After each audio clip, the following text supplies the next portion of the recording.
Hello दोस्तों, मैं अर्जुन सिंह स्वागत करता हूं आपका हमारे यूट्यूब चैनल की आप सक्सेस जीवन में।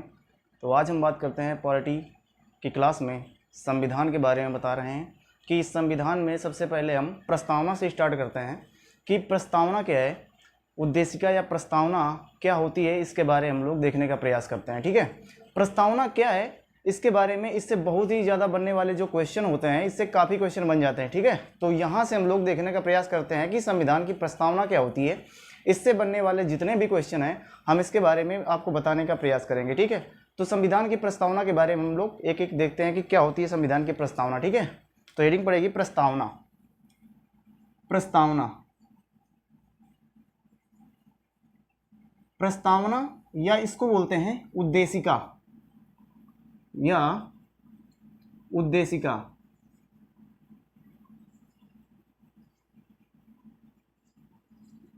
प्रस्तावना या उद्देशिका।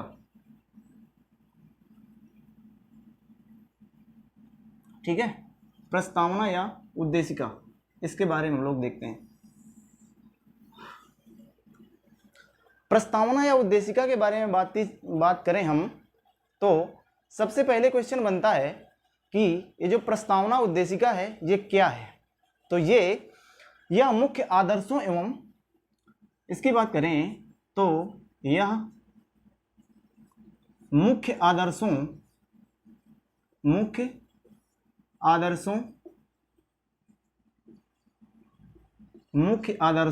एवं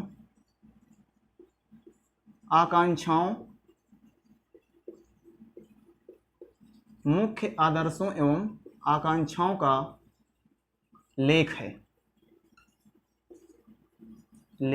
है। यह मुख्य आदर्शों एवं आकांक्षाओं का लेख है। अब बात की जाए कि ये जो प्रस्तावना या उद्देशिका का मतलब क्या होता है, तो हम इससे क्या सीखते हैं। मेन चीज़ ये हो गई कि हम इससे सीखते क्या हैं। तो यहाँ पर क्वेश्चन बनने वाले हैं कि ये जो प्रस्तावना है इससे हम लोग क्या सीखते हैं, इसका उद्देश्य क्या होता है, ये चीज़ें हम लोग बात करते हैं। ठीक है, तो इसका मतलब है कि प्रस्तावना क्या है। यहाँ से क्वेश्चन बना, प्रस्तावना क्या है। ठीक है, यहां से क्वेश्चन बना कि प्रस्तावना क्या है। तो प्रस्तावना क्या है, इसमें ये हम समझते हैं कि ये प्रस्तावना क्या बताती है। प्रस्तावना ये बताती है कि हम क्या हैं, हमारा क्या उद्देश्य है और हम किस दिशा में जा रहे हैं। हम क्या हैं, हमारा क्या उद्देश्य है और हम किस दिशा में जा रहे हैं। हमें प्रस्तावना क्या बताती है, हम क्या करते हैं, मेन चीज यहां से क्वेश्चन ये बना कि हम क्या करते हैं। अभी हम क्या करते हैं प्रेजेंट टाइम में, मान लीजिए, ठीक है ना, हम क्या कर रहे हैं। या दूसरा क्वेश्चन यहां से ये बनता है कि दूसरा क्वेश्चन ये है कि हम या हमारा क्या उद्देश्य है, हमारा क्या उद्देश्य है, हमारा क्या उद्देश्य है, ठीक है। और तीसरा, हम किस दिशा में जा रहे हैं, हम किस दिशा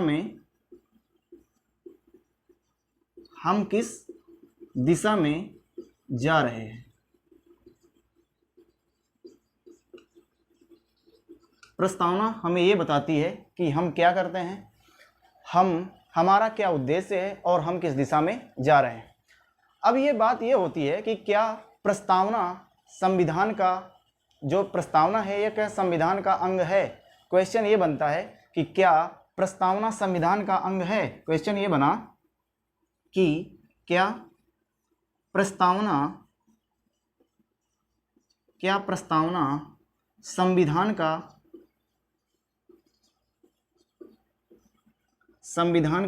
अंग है।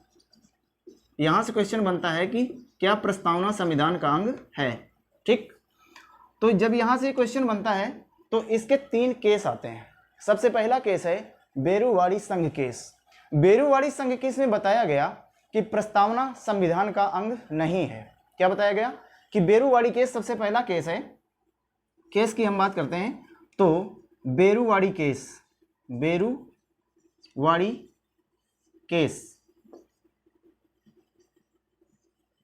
या बेरुवाड़ी संघ केस, बेरुवाड़ी संघ केस। बेरुवाड़ी संघ केस आया, इसमें बताया गया कि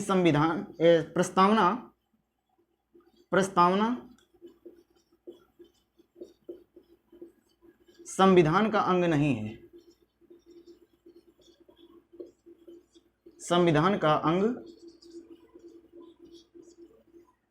नहीं है।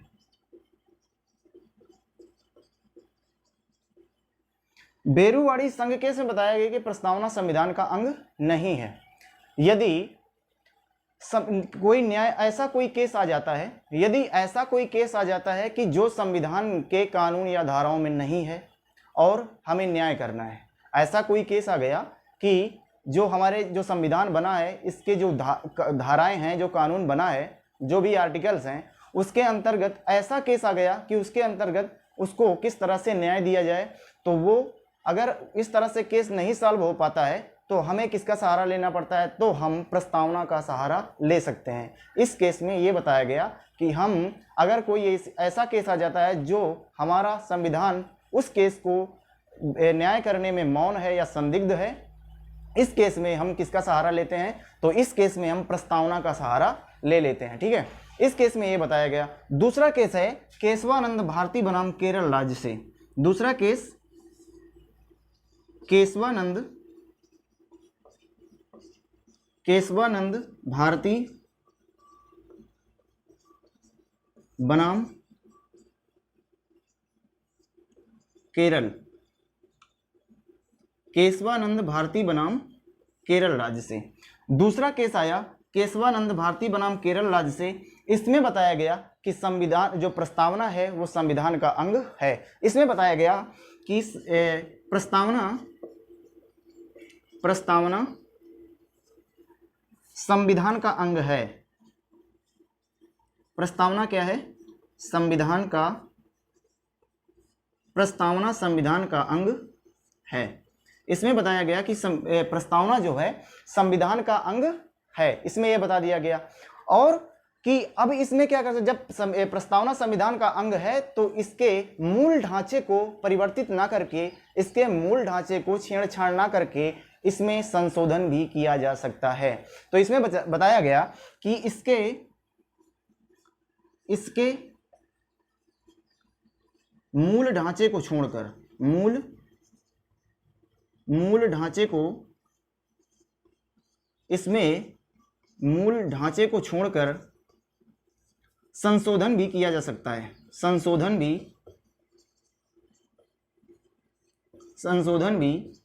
किया जा सकता है, किया जा सकता है। इसके मूल ढांचे को छोड़कर इसमें संशोधन भी किया जा सकता है। ये दो केस आए। इन दो केसों में आपको हमने बताया कि इसमें बताया गया बेरुवाड़ी केस संघ केस में कि प्रस्तावना संविधान का अंग नहीं है, जबकि केशवानंद भारती बनाम केरल राज्य में आया केस में बता दिया गया कि प्रस्तावना संविधान का अंग है। इसमें मतलब क्या किया जा सकता है, इसमें संशोधन भी किया जा सकता है। इसके मूल ढांचे को छेड़छाड़ ना करते हुए इसमें संशोधन भी किया जा सकता है। अब यहीं पर क्वेश्चन बन जाता है कि क्या प्रस्तावना में संशोधन किए गए हैं? तो हाँ, तो क्या किया गया, प्रस्तावना में सिर्फ एक संशोधन किया गया है, वो है कौन सा, 42वां संविधान संशोधन 1976। ठीक है, तो इसको आप स्क्रीनशॉट ले सकते हैं। इसके बाद हम क्या करते हैं, इसके बाद बात करते हैं संविधान संशोधन से, इसका संविधान संशोधन भी आपको बता देते हैं। ठीक है, तो क्या संविधान की प्रस्तावना में संशोधन किए गए हैं? क्वेश्चन ये आता है कि क्या संविधान की प्रस्तावना में संशोधन किए गए हैं? हाँ, तो आप बताएंगे यस, एक बार संशोधन किया गया है, एक बार संशोधन किया गया है। वो कौन सा संशोधन है, तो उसके बारे में हम बता रहे हैं। तो संशोधन कौन सा किया गया?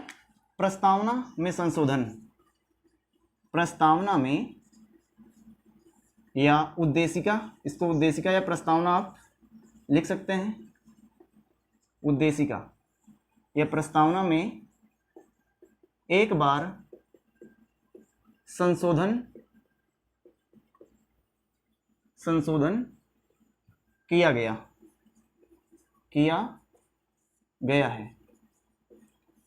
कब किया गया है? तो 42वां संविधान संशोधन, 42वां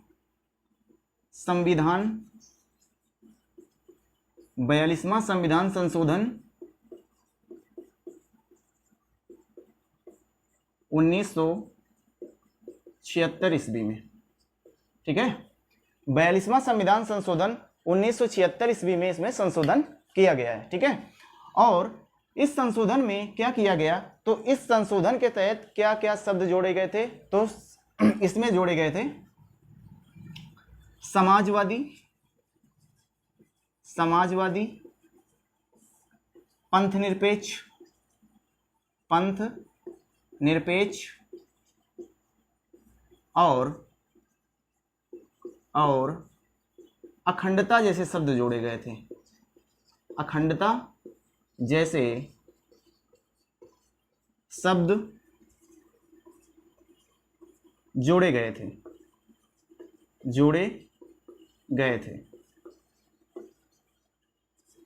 क्या हुआ? 42वां संविधान संशोधन 1976 के तहत कब हुआ? 1976 में समाजवादी, पंथ निरपेक्ष और अखंडता जैसे शब्दों को इसमें जोड़ा गया था। और इसी में ये बन जाता है कि 42वां संविधान संशोधन को, 42वां संविधान संशोधन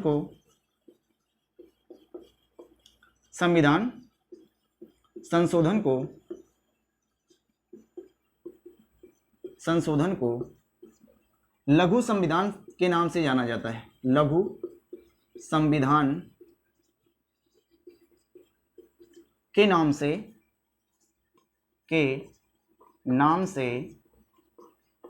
जाना जाता है,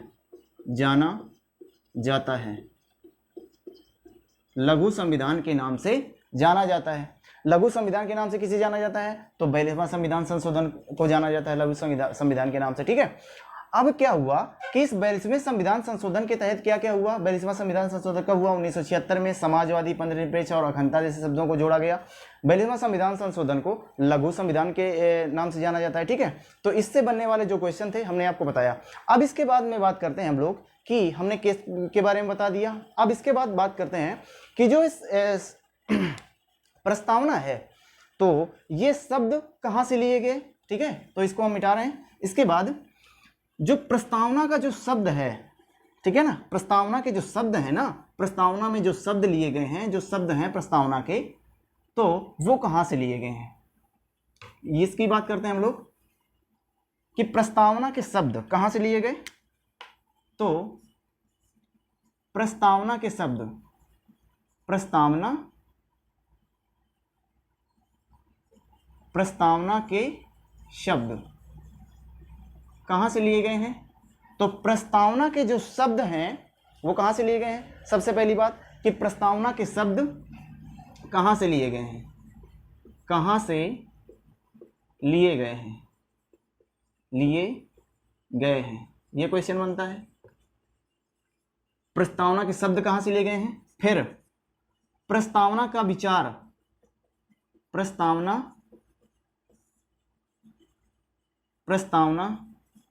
के विचार कहाँ से लिए गए हैं, प्रस्तावना के विचार कहाँ से लिए गए हैं, कहाँ से लिए गए हैं, ये क्वेश्चन बन जाता है। ठीक है। अब इसके बाद फिर प्रस्तावना की भाषा कहाँ से ली गई है, भाषा कहाँ से ली गई है। ये 3 क्वेश्चन बन गए कि प्रस्तावना के शब्दों को कहाँ से लिया गया, फिर प्रस्तावना के विचारों को कहाँ से लिया गया, इसके बाद प्रस्तावना की भाषा को कहाँ से लिया गया। तो इसके हम क्वेश्चन ये सारे क्या हैं, बहुत ही मोस्ट इंपॉर्टेंट क्वेश्चन है। जितने भी हम क्वेश्चन बता रहे हैं बहुत ही महत्वपूर्ण प्रश्न हैं। अब हम बात करते हैं किसकी, कि प्रस्तावना के जो शब्द हैं, प्रस्तावना के शब्दों को कहाँ से लिया गया है। तो प्रस्तावना के शब्दों को उद्देश्य प्रस्ताव से लिया गया है। कहाँ, उद्देश्य प्रस्ताव, उद्देश्य प्रस्ताव से, उद्देश्य प्रस्ताव से लिया गया है। इसका ये उत्तर है, कहां से लिया गया, तो उद्देश्य प्रस्ताव से लिया गया। ठीक है, ये क्वेश्चन का आंसर हुआ। इसके बाद प्रस्तावना के जो विचार हैं ये कहां से लिए गए हैं, तो प्रस्तावना के विचार हैं वो यूएसए के संविधान से लिए गए हैं। तो इसका उत्तर क्या हुआ, इसका उत्तर हुआ कि यूएसए के संविधान से। कहां से लिए गए, तो यूएसए के संविधान से लिए गए क्या, विचार। इसके बाद प्रस्तावना की भाषा को कहां से लिया गया है, तो इसका उत्तर हो गया प्रस्तावना की भाषा को कहां से लिया गया, तो प्रस्तावना की भाषा को लिया गया ऑस्ट्रेलिया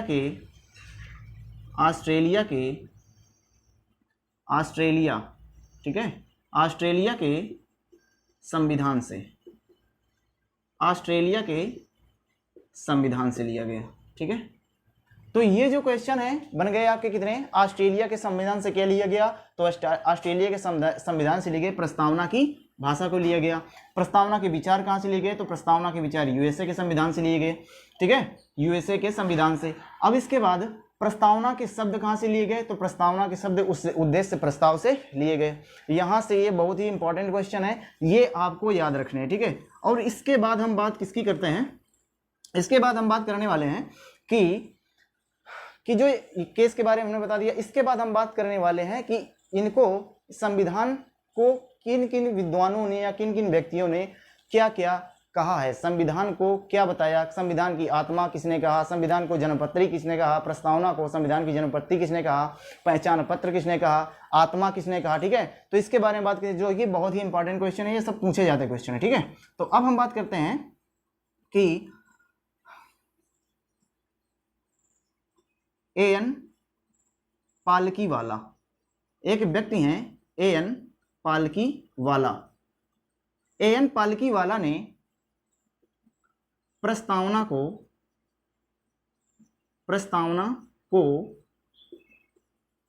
संविधान का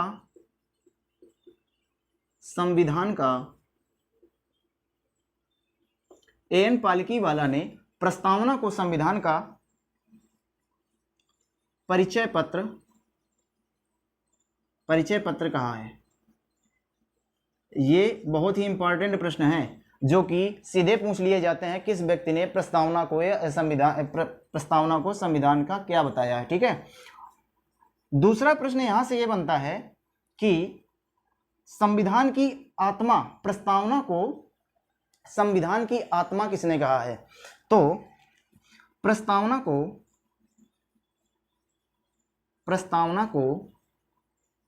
संविधान की आत्मा किसने कहा है? तो एक व्यक्ति हैं मोहम्मद हिदायतुल्लाह,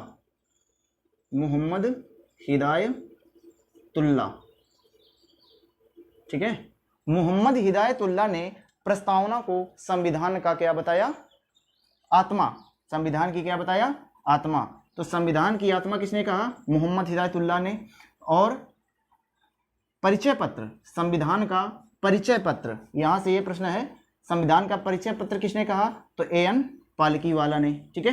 A.N. पालकीवाला एक व्यक्ति हैं जिन्होंने प्रस्तावना को संविधान का क्या बताया? परिचय पत्र बताया। फिर एक व्यक्ति हैं K.M.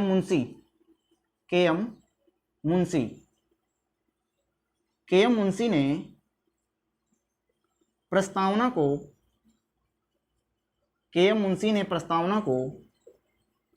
संविधान की जन्मपत्री कहा है।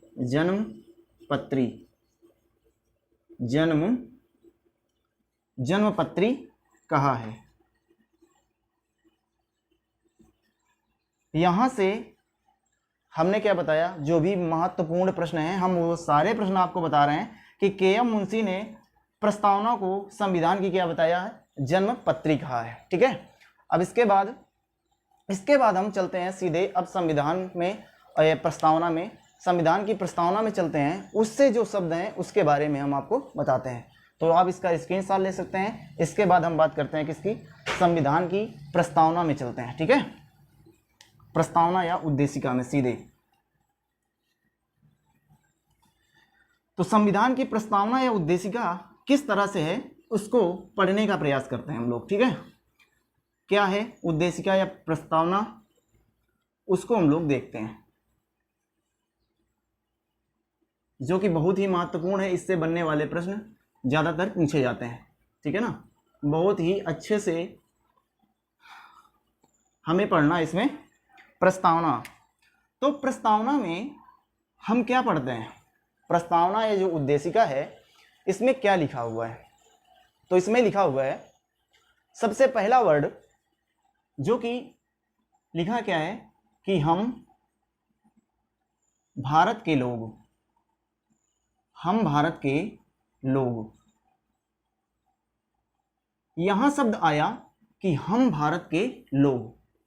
भारत को संपूर्ण प्रभुत्व संपन्न समाजवादी पंथ निरपेक्ष लोकतंत्रात्मक गणराज्य बनाने के लिए तथा उसके समस्त नागरिकों को सामाजिक न्यायिक आर्थिक, ठीक है ना।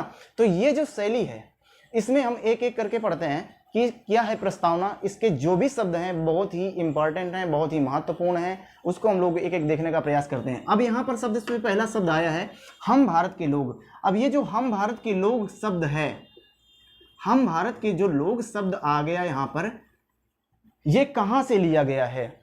ये क्वेश्चन बन जाता है कि प्रस्तावना में हम भारत के लोग जो शब्द है वो कहाँ से लिया गया है? शब्द कहाँ से लिया गया है? कहाँ से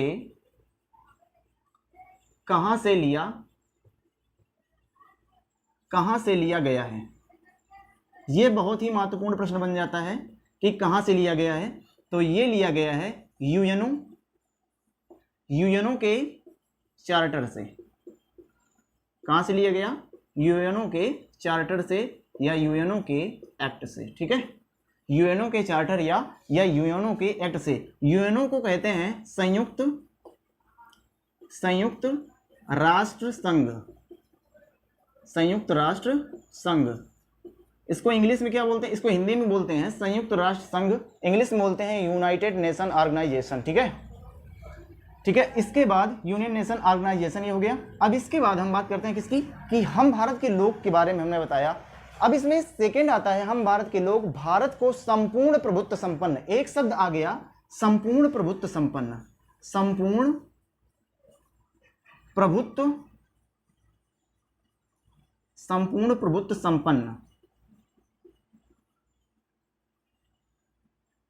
संपूर्ण प्रभुत्व संपन्न, ये शब्द आ गया।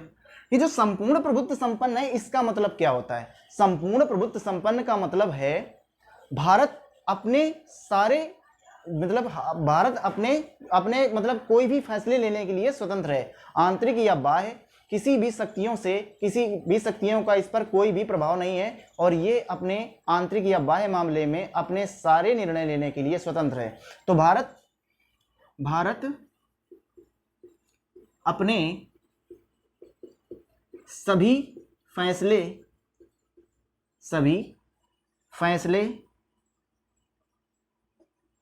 लेने के लिए स्वतंत्र है,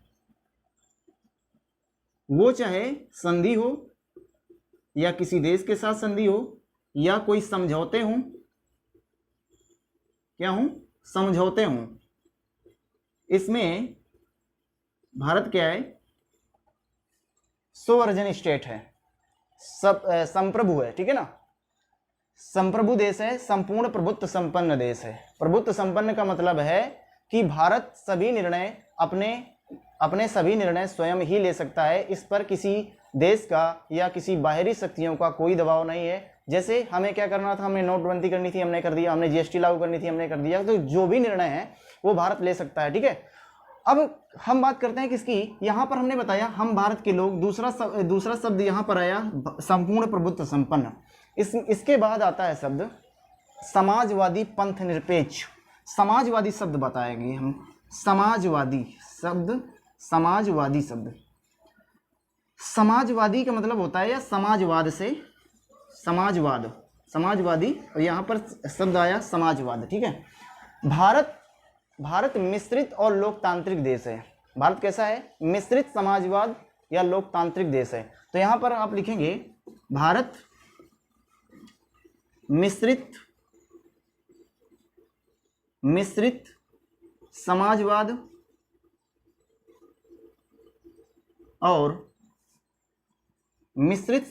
और लोकतांत्रिक देश है, लोकतांत्रिक देश है, ठीक है।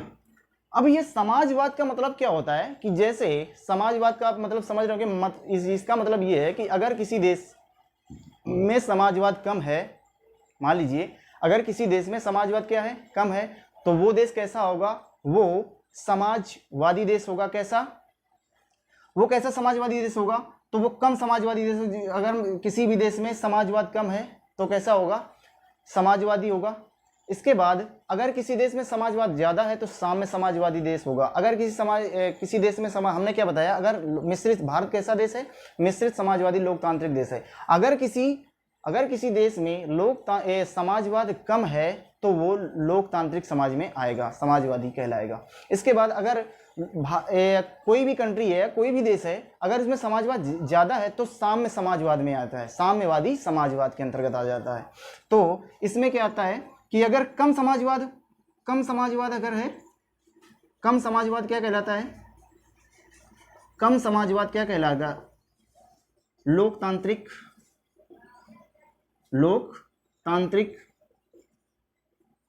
ज्यादा समाजवाद क्या कहलाएगा? तो ज्यादा समाजवाद में उस देश के समाजवाद को बोलेंगे साम्यवादी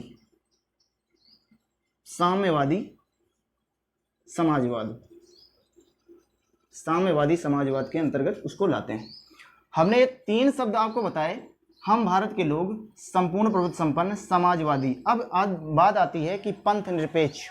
इसमें जो भी जितने भी यहाँ से हमने जो शब्द बता रहे हैं उसके सभी से बने हुए क्वेश्चन हैं, आते हैं, पूछे जाते हैं, ठीक है। तो अब बात करते हैं हम किसकी? तो अब बात करते हैं हम लोग पंथ निरपेक्ष। पंथ निरपेक्ष का मतलब क्या होता है, इसके बारे में देखते हैं कि पंथ निरपेक्ष क्या है।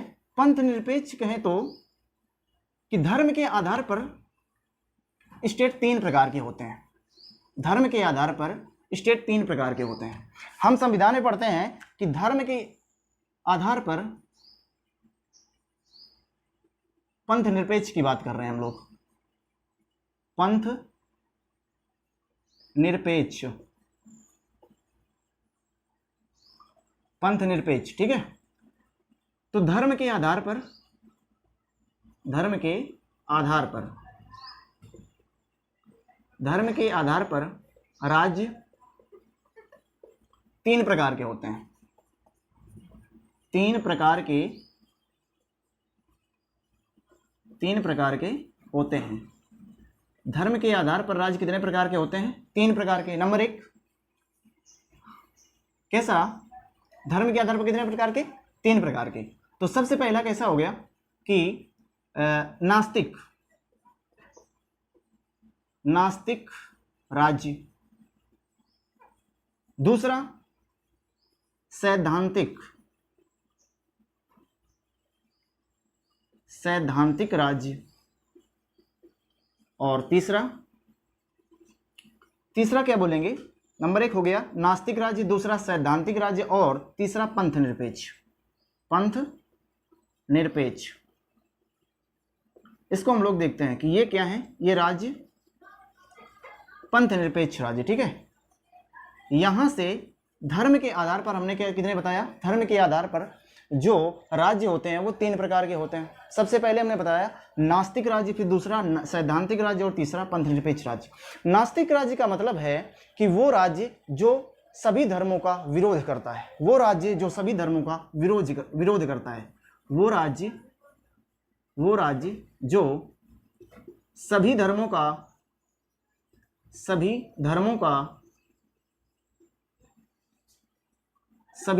विरोध करता है, उसे हम क्या बोलते हैं? उसे हम बोलते हैं नास्तिक राज्य। इसके बाद दूसरा सैद्धांतिक राज्य में लिखेंगे कि वह राज्य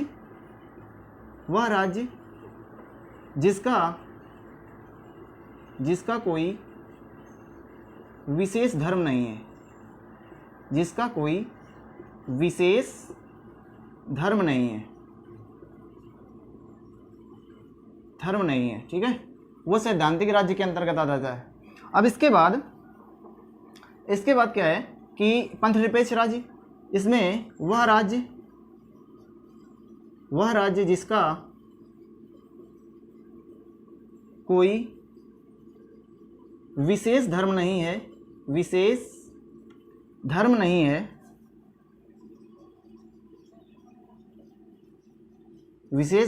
है, परंतु सभी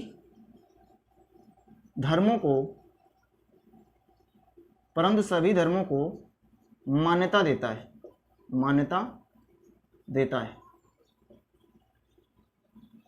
ठीक है। तो राज्य हमने बता दिए कितने प्रकार के? तीन प्रकार के। पंथ निरपेक्ष राज्य के बारे में आप लोग समझ सकते होंगे, ठीक है। अब इसके बाद बात करते हैं कि जो अगला शब्द है वो क्या है। इसके बाद है लोकतंत्र। जितने भी शब्द बन रहे हैं परीक्षा में उपयोगी वो हम सभी बता देंगे आपको कि लोकतंत्र क्या होता है। लोकतंत्र का मतलब होता है जनता का शासन। कितने प्रकार से होता है वो बताते हैं। लोकतंत्र, अगला शब्द है लोकतंत्र। लोकतंत्र को क्या बोलते हैं? मतलब इसका होता है जनता का शासन। जनता का शासन कितने प्रकार से होता है? दो प्रकार से, प्रत्यक्ष और अप्रत्यक्ष। प्रत्यक्ष और अप्रत्यक्ष दो प्रकार से जनता का शासन है। लोकतंत्र मतलब जनता का शासन, जनता द्वारा व्यक्ति चुने जाते हैं, जो भी पद होता है, ठीक है। तो प्रत्यक्ष और अप्रत्यक्ष। प्रत्यक्ष का मतलब क्या होता है कि जनता द्वारा प्रत्याशी का चुना जाना। जनता द्वारा प्रत्याशी चुना जाता है। इसमें जनता द्वारा प्रत्याशी चुना जाता है, परंतु इसमें प्रत्याशी चुनते हैं। जो ये प्रत्याशी जनता चुनेगी, जब ये प्रत्याशी क्या हो जाएंगे, सांसद जो भी बन जाते हैं, विधायक जो सांसद होते हैं वो प्रत्याशी अगले व्यक्तियों को चुनते हैं उसमें संसद में जाकर के, तो वो प्रत्याशी चुनते हैं, तो वो क्या करते हैं, वो अप्रत्यक्ष चुनाव होता है। अप्रत्यक्ष चुनाव क्या होता है, समझ में आया? ठीक है। अब इसके बाद में हमने क्या बताया आपको, जनता का शासन मतलब लोकतंत्र के बारे में बताया। इसके बाद क्या है अगला वाक्य, गणतंत्र। अगला शब्द है गणतंत्र। गणतंत्र क्या होता है? तो गणतंत्र के देखें तो किसी भी राज्य का सर्वोत्तम पद जो अनुवांशिक ना हो, किसी भी राज्य का वह सर्वोच्च पद जो अनुवांशिक ना हो। मतलब गणतंत्र का मतलब होता है किसी भी राज्य का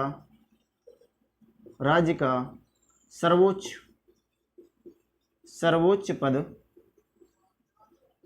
वंशानुगत ना हो, वंशानुगत ना हो, उसे क्या बोलेंगे, उसे गणतंत्र बोलेंगे। ठीक है, वो गणतंत्र होगा। ठीक है, तो जितने भी क्वेश्चन यहां से बन सकते थे हमने आपको बताया। ठीक है, अब यहां से काफी हमने क्वेश्चन बता दिए। अब जितने भी क्वेश्चन यहां से बन सकते थे हमने बताए, और क्या हो सकते हैं इससे, और गणतंत्र भी हो गया। अच्छा, यहां से एक और शब्द बनता है, और क्या बन सकता है, बंधुत्व। ठीक है ना, बंधुत्व एक शब्द आया है, बंधुत्व। बंधुत्व जो शब्द है वो मतलब भाईचारे के लिए संबोधित करता है कि मतलब पूरे संपूर्ण भारत को भाईचारे की भावना या भाईचारे के भावना के विकास की दृष्टि से देखा जाएगा। ठीक है, तो यहाँ बंधुत्व जैसे शब्द आ गए, अखंडता जैसे शब्द आ गए। अच्छा, यहाँ पर और क्वेश्चन कुछ बनने वाले हैं, वो हम बता देते हैं इंपॉर्टेंट, कि यहाँ पर बन सकते हैं क्वेश्चन ये कि समाजवादी, पंथनिरपेक्ष, ठीक है, लोकतांत्रिक, ये जो शब्द हैं ये कहाँ से लिए गए हैं ये तो हमने बता दिया आपको। समानता, स्वतंत्रता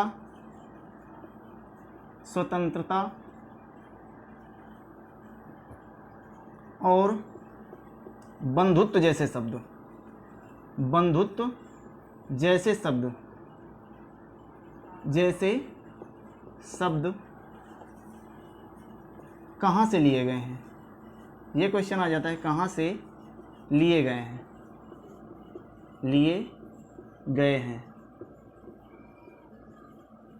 तो ये लिए गए हैं फ्रांस की क्रांति से, फ्रांस की क्रांति से। कहाँ से लिए गए हैं, फ्रांस की क्रांति से। दूसरा यहीं से शब्द बन जाता है कि हमने क्या बताया, समानता, स्वतंत्रता और बंधुत्व जैसे शब्द कहाँ से लिए गए हैं, तो फ्रांस की क्रांति से लिए गए हैं। इसके बाद सामाजिक,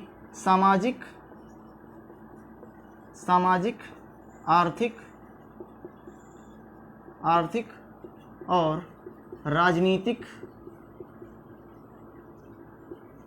न्याय, सामाजिक, आर्थिक और राजनीतिक न्याय की अवधारणा कहाँ से ली गई है, कहाँ से ली गई है, ये क्वेश्चन आ जाता है। तो क्या बताएंगे आप लोग, तो ये ली गई है रूस की क्रांति से, रूस की क्रांति से।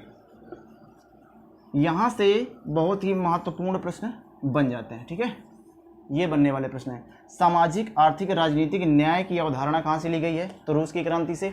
समानता, स्वतंत्रता और बंधुत्व जैसे आदर्श शब्द कहाँ से लिए गए हैं, जैसे इसमें आदर्श शब्द जोड़ दीजिए, आदर्श शब्द कहाँ से लिए गए हैं, तो ये लिए गए हैं फ्रांस की क्रांति से। तो प्रस्तावना से या उद्देशिका से जितने भी प्रश्न बन सकते थे हमने एक एक करके आपको बताया है। इससे ज़्यादा मेरे ख्याल से प्रश्न नहीं छूट सकते। इसमें हमने जितने भी बताए हैं सारे प्रश्न मतलब इसमें हमने आपको बता रखे हैं। ठीक है, तो इसके बाद हम क्या पढ़ने वाले हैं, इसके बाद हम बात करेंगे एक एक कॉन्स्टिट्यूशन में से एक एक अनुच्छेद के बारे में आपको बताएंगे। ठीक है, तो अगला जो चैप्टर होगा उसमें हम बात करेंगे अनुच्छेद के पहले हम बात करेंगे राज्यों का पुनर्गठन। तो राज्यों का पुनर्गठन अगले नेक्स्ट वीडियो में आपको बताएंगे। इसके लिए आप बने रहिए हमारे साथ और देखते रहिए चैनल। वीडियो को आप लोग फुल वॉच कीजिए। इसके बाद हम जो अगला टॉपिक होगा उसमें राज्यों के पुनर्गठन से हम निर्माण करेंगे, मतलब बात करेंगे। तो बने रहिए और देखते रहिए हमारे साथ में। जय हिंद, धन्यवाद।